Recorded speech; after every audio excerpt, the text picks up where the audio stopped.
Hello, everybody. This is Moxie with Squibler. I am going to give you a short tutorial on how to use Squibler.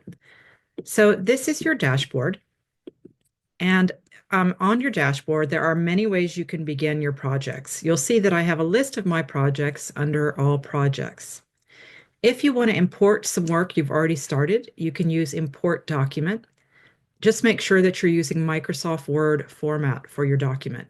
You can also copy and paste directly into our editor. You can use Create Draft to begin a full-length AI manuscript. You can begin a full AI outline, or you can begin a blank draft. If you choose the outline or the AI full manuscript, you'll have a pull-down menu where you can select fiction, nonfiction, screenplay, or short story. You'll select the genre that you'd like to use. You can put a title. It doesn't have to be the title you end up using. You'll learn how to change your title in the course of this session. Or you can put a title that you would like to use. In the details box, you'll put at least 30 words of detail about the project you'd like to create, whether it's fiction, nonfiction, short story, or screenplay. So there's an example here for you in the box. You do need to have minimum 30 words. The AI needs to know what the subject is, what the tone is, and so forth. You can write more than that. Just make sure that you are not using any strange formatting. In other words, no spaces between paragraphs, no bullet points, no outline formatting like Roman numerals. You also want to be aware that there are some phrases that open source AI will reject, and those are illicit phrases. So if you're writing things that have extreme violence or extreme sexuality, it will be rejected by the AI, and you'll need to find another way to phrase what you would like the output to be. After that, you'll toggle the amount of pages that you'd like. Once you've got this filled out, you'll click Generate a Manuscript. A clock will appear on your screen that will tell you have approximately 8 minutes left. You don't have to keep the clock opened. You can minimize it, but you should leave your browser open to Squibler's website. If you close the website, your book or your screenplay will not generate. Once your project has finished generating, whether it's your outline, your book, or your screenplay, you will get a notification on your screen and then again in your notification section on the top left. You'll see here in my notification section that my manuscripts that have generated are going to be marked with green, and then I can go to click to edit it, and it will open in our editor. If your manuscript has failed to generate, you need to retry it and make sure that you are not using strange formatting or illicit phrases. Back on the home page, there is another way you can begin your projects, and that is with the use of templates here. We do have templates that are, and you can search through our search feature here by genre. We have fiction, nonfiction, and scripts, and you can select which of the subgenres you'd like. For example, fan fiction, biography, or horror movies. If you click any of the templates, when you click on those, it's going to take you directly into the Squibler editor. And you'll see as it opens, it's going to have writing already on the template. The reason for that is each one of the templates do offer you some guidance if you're new to writing in that genre, or maybe you just need some help along the way. So this example for nonfiction tells you that what a copyright page looks like, and then it will give you an example from Yuval Harari's popular nonfiction book, Sapiens. It will also give you some guidance about what a dedication page looks like, what an introduction functions as in a nonfiction book, and so forth. When you read this information, if you're finished using it, you can, of course, delete it and use your own writing on that template if you need to. I'm going to go ahead and click on one of my projects here to show you some of the features. So I did ask the AI to generate a full-length manuscript for me based on William Shakespeare's Romeo and Juliet. So it created this entire book for me and changed it from play format to a novel. The way that that Squibler organizes your books or screenplays is into files and folders, and you'll see those over here on the left side. The title of your work is going to be in blue. You're not stuck with that title. You can always change it. Where there are 3 dots, you can click the 3 dots to rename your work. You can share your entire project from here, and you can organize your work into folders and files. The folders and file system is similar to your desktop on your computer or to something like Google Drive, where you have folders and then your files are within them. So for example, with my front matter folder, when I click the arrow next to it, you'll see my files that are in it, my preface, my dedication and introduction. In my chapter 1, you'll see the scenes that are in that folder. Those are the files within. If you automatically generate a full-length AI manuscript, the AI will create these folders and files for you. However, these are customizable. In my front matter, for example, if I want to change the title or add anything to this, with the plus mark, I can add a folder or a file within that folder. With the 3 dots next to any file or folder, I can rename that folder or file, or I can share just that folder or file if I'd like to, or I can delete. You can also click and drag to move your folders and files around. So that's how you can organize and rename and shape your project as you're working on it. If you are ready to write, you may want to set up your elements first. I'm going to click on elements here. Elements are things that are recurring in your project that you're going to write about. So for fiction, that may be things like characters, settings, objects. For nonfiction, it could be things like concepts. And if you set these up and use them, you're going to get a more personalized, stronger output from the AI. So you'll see here on my elements that I have my characters set up, Romeo and Juliet. I will be writing about them frequently. I have a setting here, the city streets of Renaissance Verona. I have an object or two that I have, and then Mercutio is a character. I also have a group. You can organize your elements into groups if you'd like to do that. So I have a characters group that I could put all my characters in. I could have a settings group for all my settings. If you'd like to add a group or an element, you'll click the plus mark across from the word elements and then select which of the two that you would like. I'm going to select an element. And then here you have a drop-down menu to decide if you want a character, an object, or a setting. For those of you writing nonfiction, these 3 might not work for you. So we do have a custom function as well. So for example, if I were writing a book on philosophy and I wanted to have a chapter on ethos, ethos is a concept. It's not a character, object, or setting, but I could use the custom function and then define ethos for the AI to recognize and use. I'm going to set up a character. I'm going to add the Prince of Verona. He is in Shakespeare's play at the very beginning.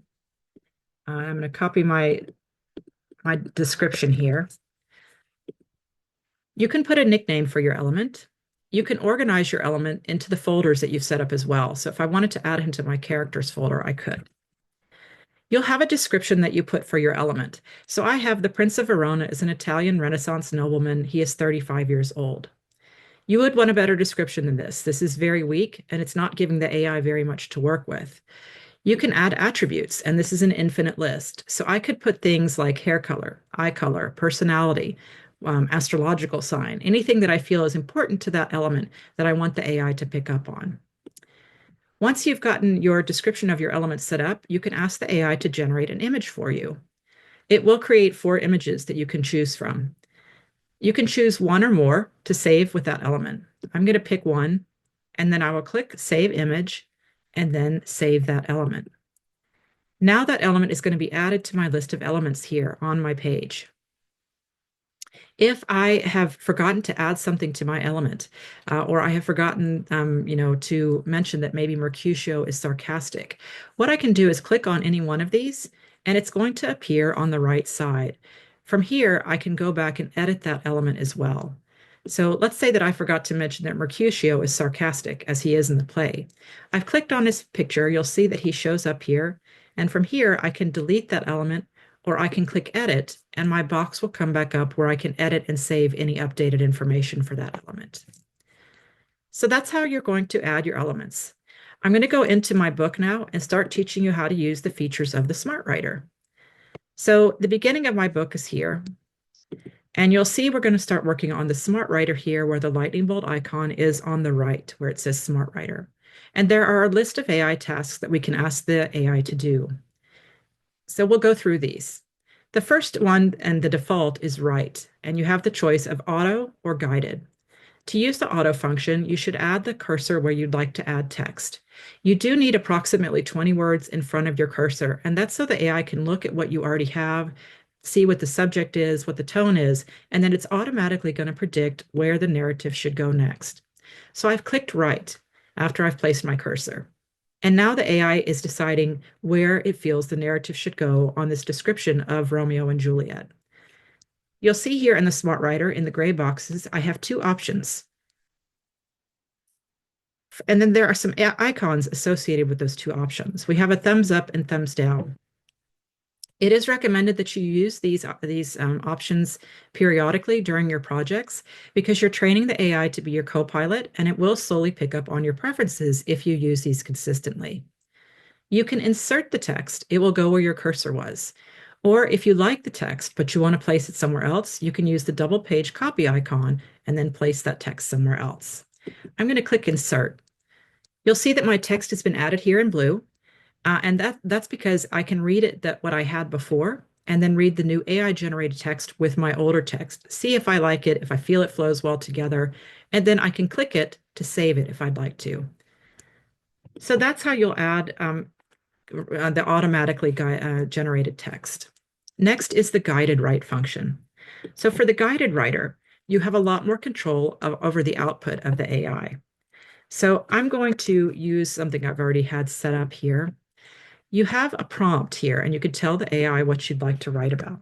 So I'm going to put that the Prince of Verona angrily warns the feuding families. Romeo and Mercutio discuss the prince's warning. Here is where you can add those elements that you've set up. I'm going to add Romeo. I'm going to add the city streets as my setting. I'm going to add Mercutio. He is in this scene with Romeo. And I'll add the Prince of Verona, who we set up earlier. You can toggle your creativity level, how creative you want the AI to be. I'm going to put this really high because I'm writing fiction. So for fiction, creative nonfiction, memoirs, screenplays, and fiction, you may want your creativity levels high. If you're writing things like instructional manuals, nonfiction textbooks, you may want it lower so it won't create things like metaphors or too many adjectives. That's entirely up to you. You can also set the tone. We have humorous, serious, sarcastic, optimistic, or objective. I'm going to go with serious. It's a very serious scene. And then you can decide how you want the story told, the narrative perspective. We have first person, I, me, my. Third person, he, she, they. You have omniscient, which is a narrator who can see in everyone's minds. You have stream of consciousness. You have epistolary, which is letter form. You can do multiple perspectives, interactive, observer, or camera eye. I'm going to pick third person and then click write. So this time, the AI is going to come up with exactly what I've asked it to do. It's going to generate text based on the characters that I've selected, the prince, Romeo, Mercutio. It's going to be in the city streets of Verona. It's going to have this warning that the prince is going to give the people that are there in the city streets, and it's going to have a highly creative output for me. It will also have a serious tone. So here we have it. Romeo is talking to his friend Mercutio, and they talk about the prince's warning. Once again, I can give this a thumbs up or thumbs down. I can insert the text. It will go where my cursor was, or I can copy it and place it somewhere else if I'd like to. If I place it into my text, again, it will be in blue. I can read those sections together, see if I like it, and then click it to turn it black like the rest of my font. So that is the guided function. Next, we're going to take a look at how you can generate an entire scene. This is going to be with generate scene. So here you could put what you would like to happen. I'm again going to put the Prince of Verona angrily warns the families. You're going to add the elements you want to use. I'm going to keep Mercutio, the setting, Romeo, and the Prince of Verona. Generate scene has the added function of controlling how much dialogue is in a scene. So for those of you writing screenplays, you'll probably spend a lot of time in this function since screenplays are primarily dialogue. And for those of you who are writing novels, you'll probably want some scenes where you have more conversations between your characters. You can have anywhere from no dialogue in a scene to 100% to 20%, whatever you would like. I'm going to put this a little bit higher. I want them to actually have more conversation. And then you'll toggle your creativity level again, your tone, and your narrative perspective. I'm going to click generate. And this time, instead of just creating 2 or 3 paragraphs for me, the AI is going to create an entire scene, as you'll see here in blue, that has a lot more dialogue in it.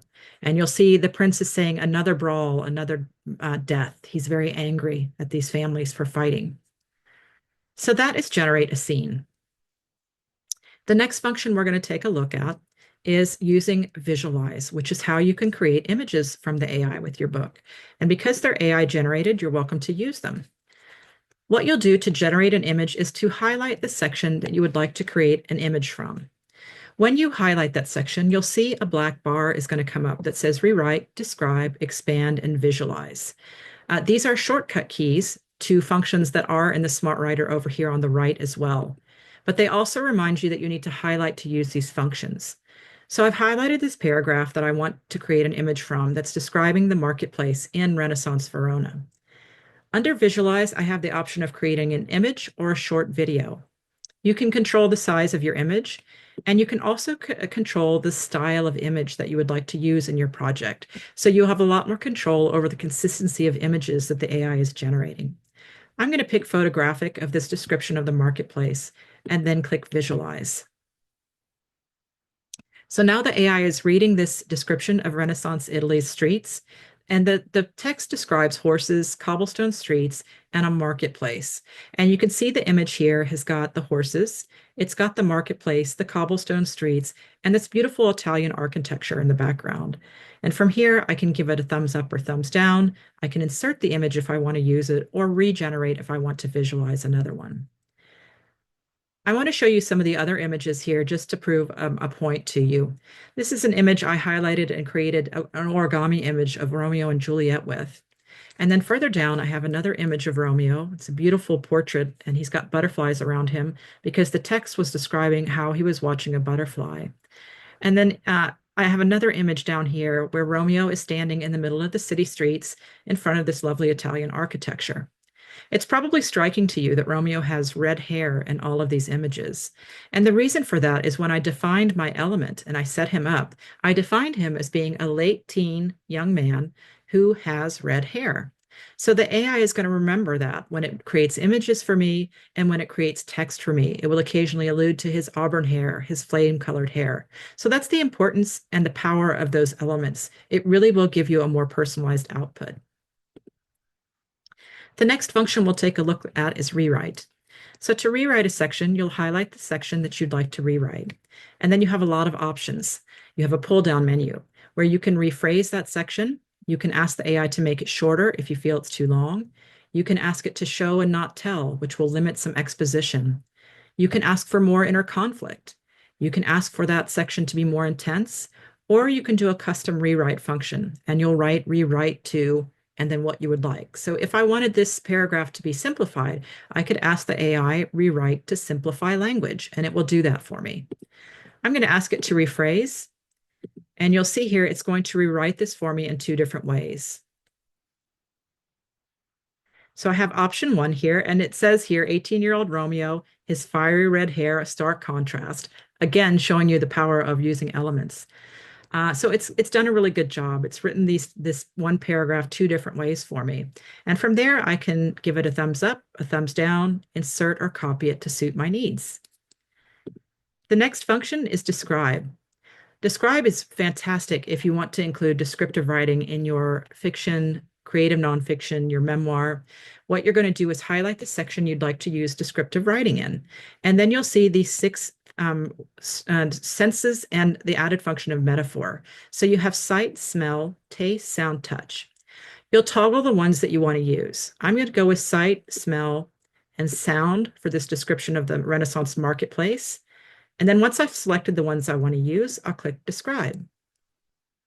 So this time the AI is going to take this same paragraph, use more sight-based language for me. You'll see here it's a sight to behold. It's got the colorful array of fresh produce. It's got more smell-based, the enticing aroma of exotic spices mingled with the usual scent of fresh produce. And then it's got more sound-based, the thunderous hooves of the horses creating an urgent rhythm on the cobblestone streets. It's really lovely. So once again, I can select the one that I would like to insert, copy it, give them a thumbs up or thumbs down, whichever one I would like to use. So that's the describe function. Next is expand. So to use the expand function, you'll highlight the section that you would like to expand. And then all you have to do is click expand. So here, the AI is going to take a look at my 3 sentences that I've highlighted, and it's going to build on this for me. So it's created some more sections. I have option 1 and option 2 of 3 paragraphs. I can give this a thumbs up or thumbs down. I can insert or copy. At this point, when you have text in the Smart Writer that it's generated for you, it's waiting to hear from you. It wants to know if you like it, if you don't like what it came up with, if you want to use it or copy it. If you click back on your document, it will disappear because it assumes you didn't want that text. But across from the word Smart Writer, there is a small clock icon. And when you click on this, this is where you can reclaim some of that AI text if you feel you've accidentally clicked and lost some text. So you'll see here, it's kept those 2 expand options for me. I can still insert or copy. It's kept those describe options I asked it to do, the sight, smell, sound. It's kept my rewrite that I asked it to do, my rephrasing. It's even kept my image that I asked it to generate. So I can go back and reclaim those if I feel I've lost something, or maybe I feel like I inserted the wrong option. The last function in the Smart Writer is Ask Me Anything. So usually when you're in a word processing program, you have to open another tab in your browser to do a Google search or ask Bing, whatever search function you use. Here you can stay in the application. You can put the prompt to see what you'd like to learn, and then you can get your answer in 3 different formats. You can get a list, which is really helpful for if your readers need to follow some steps, like a recipe or some kind of self-help steps. You can get a paragraph, or you can get 1 sentence. You can also ask the AI to gather that information 3 different ways. You can ask it to brainstorm. So let's say that I want to learn more about the spice trade in Renaissance Italy. I could ask it to brainstorm for me. This is super helpful for when you have writer's block. You can ask it to fact check. If it's a common source fact, it will not give you a source, but if it's a source that has a fact attributed to it, it will often give you that source as well, which is really helpful for our nonfiction writers who want to include references. You can ask it to explore opinions. So maybe you're writing about a controversial topic and you want to see what several people have to say about that topic. You can explore opinions. Once you've gotten your all of this set up and you've got your question ready, you'll click Generate. Your answer will appear on the bottom of the page you're working on in blue, and from there you can incorporate it into your writing, or you can delete it if you just wanted to know the answer. If you click on the title of your book, you can see the progress of your entire book at once, or your screenplay. What you'll do is go to the top toolbar and click on List.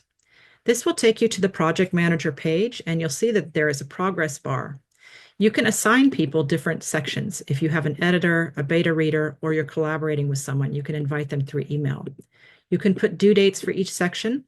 You can put the status for each section. Is it in progress? Is it finished? Is it a final draft? You'll be able to see how many words you've achieved. You can prioritize your sections. High priority is yellow, blue is normal. You can label each section different colors, which is helpful because those colors will then show up on the left side of your progress bar manager, and it will be easier to distinguish as you're looking across.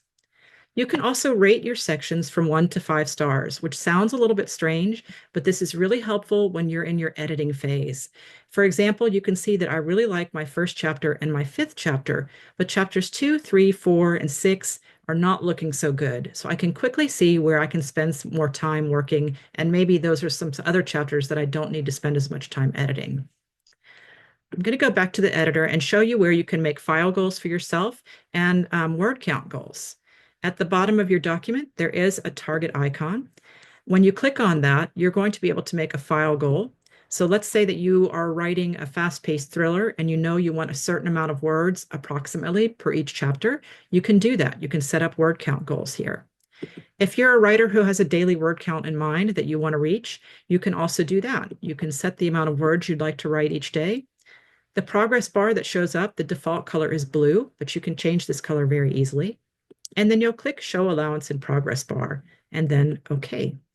And then your progress bar is going to show up as you're working to show you whether or not you're reaching that goal you've made for yourself. That's the project manager. For those of you writing screenplays, it's really important that you go to Mode and click on Screenplay Mode. That's going to bring up an additional toolbar that will correctly format your scene headings, your action, your characters, your dialogue, and so forth. And for those of you that haven't seen screenplay formatting before, this is what it looks like. This is a full screenplay that Squibler's AI created for me. When you click on the screenplay mode, the other thing that happens is that the smart writer now knows it doesn't need to give you paragraph output. It should give you correct screenplay output. So all of the functions that you do here in the smart writer, the AI tasks, are now going to be in screenplay format for you. So again, if you're writing screenplays, just make sure you're in screenplay format. Once you're ready to export your work, you could go to File, Export. You can get a PDF, a text version, a document, Word document. This is compatible with Amazon's publishing. If you click on print, this will not print to your printer at home. You'll have to export or send a copy to yourself first. This will take you to Squibler's professional cover design and formatting if this is a service you're interested in. This will walk you through the steps, and you also receive a free copy if you choose to use these services. Back on your dashboard, you can get to more help with the question mark icon on the top right. You'll find tutorials, a knowledge center. You can give us feedback, suggest features, find our Discord community. We have a lot of extra features there for our writers. We have webinars there, free worksheets to help you on your writing journey. You can find our events as well. If you need to access your account at any time, you can use the gear wheel setting on the top right. Scroll down to account settings, and this will take you to your accounts page where you can scroll through and decide if you want to upgrade, downgrade, change your payment method, see when the next payment is due. So that is your brief introduction to our application. We really enjoy having you writing with us at Squibler. If you need any help, you're always welcome to reach our customer service team at info@squibler.io. Thank you so much.